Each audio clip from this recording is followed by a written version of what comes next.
Good morning to all. My name is Mina Hamid. I am studying in Year 1 class at Fowler Institute. Magnetic effect of electric current എന്ന ഫിസിക്സിലെ രണ്ടാമത്തെ chapter ഇന്ന് നമുക്ക് ഇവിടെ discuss ചെയ്യാം. Now let us get acquainted with the first picture. മോട്ടോറിലും ഫാനിലും ഇത്രയും അധികം കമ്പിച്ചുരുളുകൾ coils എന്തിനാണ്? To increase the strength of magnetic field. Magnetic fieldന്റെ strength കൂട്ടാൻ വേണ്ടിയിട്ടാണ്. Okay, look at the second picture.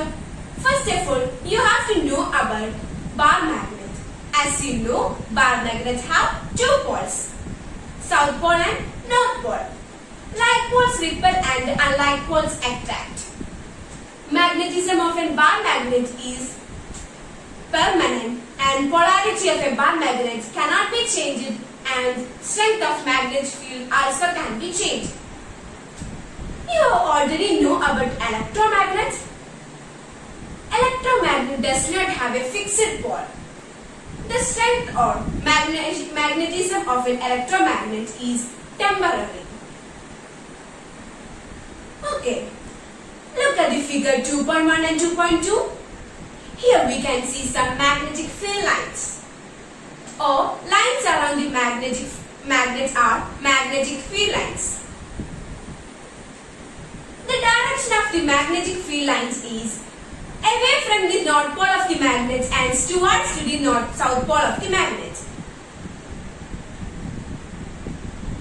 Hans Christian Ørsted നിങ്ങൾക്ക് എല്ലാവർക്കും അറിയാമല്ലോ. അദ്ദേഹത്തിന്റെ ഫോട്ടോ എല്ലാവരും കണ്ടിട്ടുണ്ട്. അദ്ദേഹം ഒരു ഡാനിഷ് ഫിസിസ്റ്റ് ആണ്. അതോടൊപ്പം അദ്ദേഹത്തിന്റെ കണ്ടുപിടുത്തമാണ് electric current create magnetic field. Electric current ഉപയോഗിച്ച് മാഗ്നറ്റിക് ഫീൽഡ് ഉണ്ടാക്കാൻ കഴിയും എന്നതാണ് അതിന്റെ രത്ന ചുരുക്കം.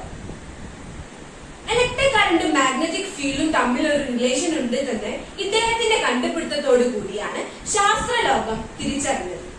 ലോകത്തിലെ പല ശാസ്ത്രജ്ഞന്മാരും പല പരീക്ഷണശാലകളിൽ നിന്ന് ഒരുപാട് പരീക്ഷണം നടത്തിയെങ്കിലും ഇതിനൊരു റിസൾട്ട് കണ്ടെത്താൻ സാധിച്ചില്ല. അങ്ങനെ ഹാൻസ് ക്രിസ്ത്യൻ ഈസ്റ്റഡ് ഇതിന് പിന്നെ ഒരുപാട് പ്രവർത്തിച്ചു, ഒരുപാട് കഷ്ടപ്പെട്ടു. ആ ഒരു പരീക്ഷണമാണ്, ആ ഒരു എക്സ്പെരിമെന്റ് ആണ് നമ്മൾ ഇവിടെ ഡിസ്കസ് ചെയ്യാൻ പോകുന്നത്. അദ്ദേഹത്തിന്റെ ലബോറട്ടറിയിൽ ഒരു സൈഡിലായിട്ട് അമ്മീറ്ററും കണക്ഷൻ വയറും ഘടിപ്പിച്ച ഒരു സർക്യൂട്ട് ഉണ്ടായിരുന്നു. അമ്മീറ്റർ എന്തിനാണ് നിങ്ങൾക്ക് എല്ലാവർക്കും അറിയാമല്ലോ, കറന്റ് മെഷർ ചെയ്യാൻ വേണ്ടിട്ട്. അങ്ങനെ അദ്ദേഹം കുറച്ച് ദിവസങ്ങൾക്ക് ശേഷം ഈ ഒരു പരീക്ഷണത്തിന് വേണ്ടി ബാർ മാഗ്നറ്റ് എടുത്തു. കുറെ ശ്രമിച്ചെങ്കിലും അദ്ദേഹത്തിന് ഒരു റിസൾട്ട് ഉണ്ടാവാൻ സാധിച്ചില്ല. അങ്ങനെ അദ്ദേഹത്തിന് ദേഷ്യം വന്നിട്ട് ഇത് ബാർ മാഗ്നറ്റ് എടുത്തിട്ട് ലബോറട്ടറിന്റെ ഒരു സൈഡിലേക്ക് എറിഞ്ഞു. അത് ബാർ മാഗ്നറ്റ് ചെന്നെത്തിയത് അമ്മീറ്ററും കണക്ഷൻ വയറുമായി ഘടിപ്പിച്ച ആ ഒരു സർക്യൂട്ടിലേക്കായിരുന്നു. അപ്പോൾ ബാർ മാഗ്നറ്റ് ചെന്നെത്തിയപ്പോൾ അമ്മീറ്ററിന്റെ ഉള്ളിൽ ആ നീഡില് ഒന്ന് ഡിഫ്ലക്ട് ചെയ്തു. അപ്പൊ അദ്ദേഹത്തിന് മനസ്സിലായി അതിനുള്ളിൽ ഒരു കറന്റ് ഉണ്ടായത് കൊണ്ടാണ് അമ്മീറ്ററിന്റെ ഉള്ളിലെ നീഡില് ഡിഫ്ലക്ട് ചെയ്തത്. As a concluding, current carrying conductor behave as a magnetic field. Hans Christian Ørsted ആ പരീക്ഷണ സെറ്റപ്പ് നമ്മുടെ ടെക്സ്റ്റ് ബുക്കിലെ ഫിഗർ 2.3 നമുക്ക് കാണാം. ഏകദേശം അതേ രൂപത്തിൽ അതിൽ നമുക്ക് കാണാം ഒരു സർക്യൂട്ടിന് താഴത്തായിട്ട് ഒരു മാഗ്നറ്റിക് നീഡിൽ തന്നിട്ടുണ്ട്.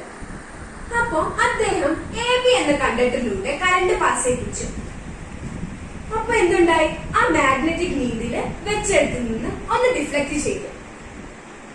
അപ്പൊ ഇതിൽ നിന്ന് എന്ത് മനസ്സിലാക്കാം, ഒരു കണ്ടക്ടറിലൂടെ കറന്റ് പാസ് ചെയ്യുമ്പോൾ അത് ആ കണ്ടക്ടർ എന്തായിട്ട് മാറുന്നു, മാഗ്നറ്റിക് ഫീൽഡ് ആയിട്ട് മാറുന്നു.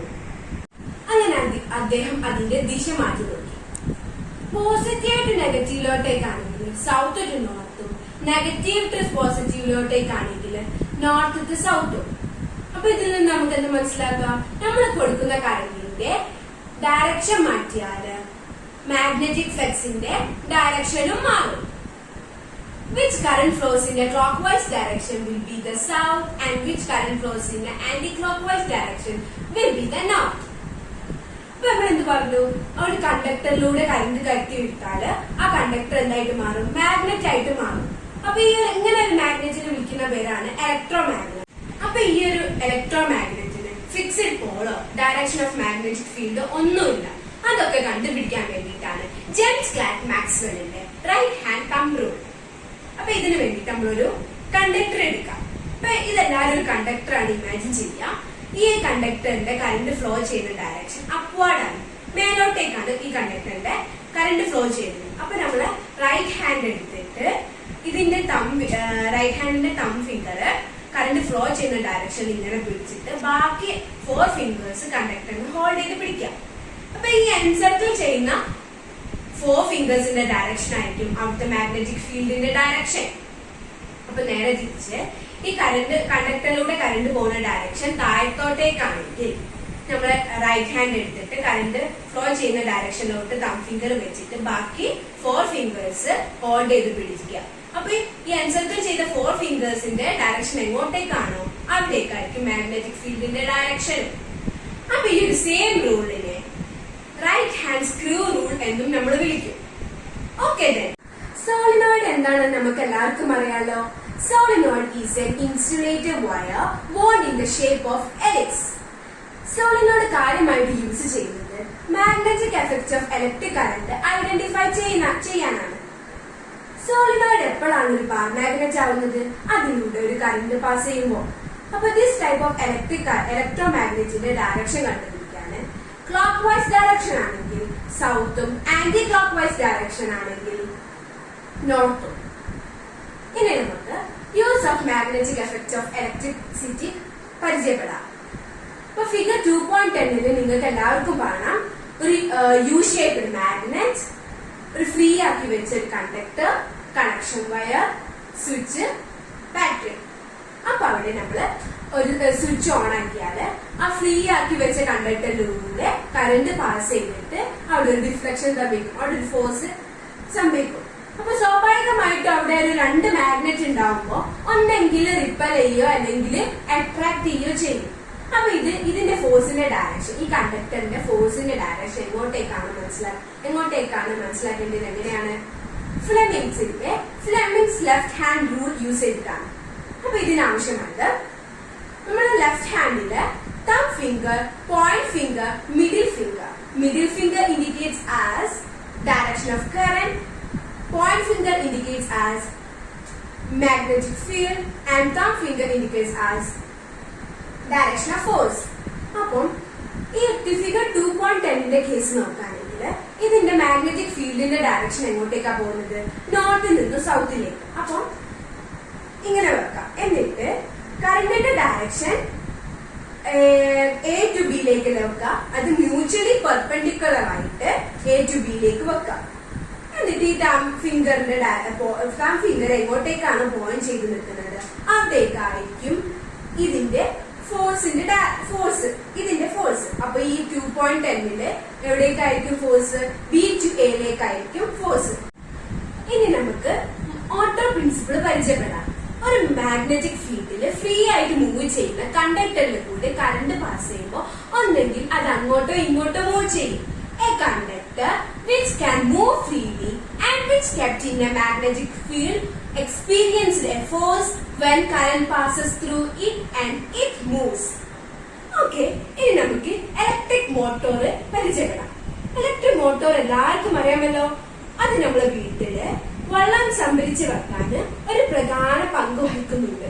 അതുപോലെ തന്നെ ഫാൻ, മിക്സി തുടങ്ങിയ എല്ലാ ഉപകരണങ്ങളും പ്രവർത്തിക്കാനും മോട്ടോറിന്റെ ഒരു വലിയ സഹായമുണ്ട്. അപ്പൊ മോട്ടോറിന്റെ പ്രധാനപ്പെട്ട ഭാഗങ്ങൾ എന്തൊക്കെ നോക്കാം. Armature, 2 magnetic Paul's and graphite brush and split ring. ഈ ഗ്രാഫൈറ്റ് ബ്രഷ് എന്തിനാണെന്ന് എല്ലാവർക്കും അറിയാമല്ലോ. സ്പ്ലിറ്റ് റിംഗിനെ അവിടെ ഉറപ്പിച്ച് നിർത്താൻ വേണ്ടി. ഓക്കെ, ഇനി നമുക്ക് മോട്ടോറിന്റെ വർക്കിംഗ് എങ്ങനെ നോക്കാം. ഒരു ഇലക്ട്രിക് കറന്റ് പാസ് ചെയ്യാൻ പറ്റുന്ന ഒരു സോഴ്സ്, അത് ബാറ്ററി ആവാം, സെൽ ആവാം. അതിൽ കൂടെ കറന്റ് പാസ് ചെയ്യുമ്പോൾ പോസിറ്റീവ് ടു നെഗറ്റീവ് ഡയറക്ഷനിലോട്ടായിരിക്കുമല്ലോ കറന്റ് പാസ് ചെയ്യാം. അപ്പോ ആ കറന്റ് പാസ് ചെയ്ത് ഗ്രാഫൈറ്റ് ബ്രഷിലെത്തും. ആ ഗ്രാഫൈറ്റ് ബ്രഷ് വഴി സ്പ്ലിറ്റ് റിംഗിൽ എത്തിയിട്ട് സ്പ്ലിറ്റ് റിംഗ് വഴി ആർമേച്ചറിലേക്ക് എത്തും. ആർമേച്ചർ എന്താ നിങ്ങൾക്ക് എല്ലാവർക്കും അറിയാം. അതിന് 4 സൈഡ്സ് ഉണ്ട്. ABCD എന്നിങ്ങനെയാണ് കണക്കാക്കിയിട്ടുള്ളത്. മോട്ടോർ പ്രിൻസിപ്പിൾ ബേസ് ചെയ്തുകൊണ്ട് അവിടെ ഒരു ഫോഴ്സ് എക്സേർട്ട് ചെയ്യും. രണ്ട് മാഗ്നറ്റ് ഉള്ളത് കൊണ്ട് ഉറപ്പായിട്ട് അവിടെ ഒരു ഫോഴ്സ് എക്സൈറ്റ് ചെയ്യും. ഈ ഫോഴ്സ് ആർമേച്ചറിൽ ഉണ്ടാവുന്ന ഫോഴ്സ് കണ്ടുപിടിക്കാന് ഫ്ലെമിങ്സ് ലെഫ്റ്റ് ഹാൻഡ് റൂളി ഉപയോഗിച്ചാൽ ഈ ആർമേച്ചറിൽ ഉണ്ടാവുന്ന ഫോഴ്സിന്റെ ഡയറക്ഷൻ എങ്ങോട്ടേക്കാണ് നമുക്ക് കണ്ടുപിടിക്കാൻ സാധിക്കും. അപ്പം എ ബിയും സി ഡിയും ഒരേ ഡയറക്ഷനിലോട്ടായിരിക്കും അവിടെ ചലിക്കുന്നത്. അപ്പൊ എ ബിയും സി ഡിയും ഒരേ ഡയറക്ഷനിലോട്ട് ചലിക്കുമ്പോൾ അവിടെ ഒരു റൊട്ടേഷൻ ഉണ്ടാവില്ല. അപ്പൊ അവിടെ റൊട്ടേഷൻ ഉണ്ടാക്കാൻ വേണ്ടിയിട്ടാണ് സ്പ്ലിറ്റ് റിംഗ് കമ്മ്യൂട്ടേറ്റർ യൂസ് ചെയ്യുന്നത്. സ്പ്ലിറ്റ് റിംഗ് കമ്മ്യൂട്ടേറ്റർ എന്ന് വെച്ചാല് കറണ്ടിന്റെ ഡയറക്ഷൻ റിവേഴ്സ് ചെയ്യുക എന്നതാണ്. അപ്പൊ ഈ സ്പ്ലിറ്റ് റിംഗ് കമ്മ്യൂട്ടേറ്റർ യൂസ് ചെയ്തിട്ട് ആർമേച്ചർ ഇങ്ങനെ റൊട്ടേഷൻ ചെയ്യും. ഫസ്റ്റ് ഹാഫില് എ ബി ആണ് ഫോഴ്സ് എക്സൈറ്റ് ചെയ്യുന്നെങ്കിൽ സെക്കൻഡ് ഹാഫില് സി ഡി ആണ് ഫോഴ്സ് എക്സൈറ്റ് ചെയ്യുക. അപ്പൊ ഇത് ഉപയോഗിച്ചുകൊണ്ട് ആർമേച്ചർ തുടർച്ചയായിട്ട് റൊട്ടേറ്റ് ചെയ്യും. ഓക്കെ, ഇനി നമുക്ക് മൂവിംഗ് കോയിൽ ലൗഡ് സ്പീക്കർ പരിചയപ്പെടാം. ലൗഡ് സ്പീക്കറിനെ കുറിച്ച് നിങ്ങൾക്ക് എല്ലാവർക്കും അറിയാമല്ലോ. സൗണ്ട് സിഗ്നല് ഇലക്ട്രിക് സിഗ്നലായിട്ട് മാറ്റുന്ന ഡ്യൂട്ടിയാണ് ലൗഡ് സ്പീക്കറിന്.